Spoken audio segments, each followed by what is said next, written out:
ce matin, en fait, on fait vraiment, on avait un gros secteur, on part du chute Brabois, en fait, au-dessus.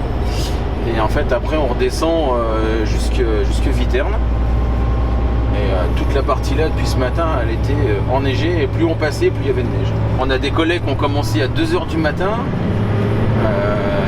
Et donc nous, on a repris à 7h30 ce matin. Et donc depuis 7h30, on sale les axes prioritaires. On va continuer à saler en fait notre secteur, que ça soit vraiment dégagé le plus possible pour tout le monde. Et puis il y aura sûrement une équipe qui va reprendre après un peu plus tard dans la nuit, je pense, s'il vient neiger ou s'il vient à geler.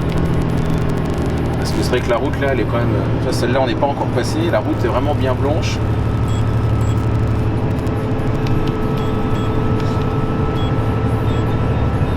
Là, on est en condition exceptionnelle, donc on est deux chauffeurs, donc ça nous permet de nous relayer. C'est vrai que tu as la fatigue, il faut être à l'affût de tout, il faut être à l'affût des gens parce que les gens ne respectent pas, veulent absolument passer, veulent absolument rouler alors qu'ils ne peuvent pas.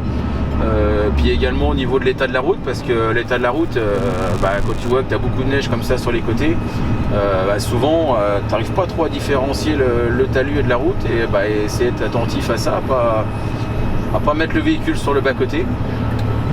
Si on peut aider pour les secours, pour n'importe qui, pour que ça aille beaucoup plus vite, oui, c'est normal.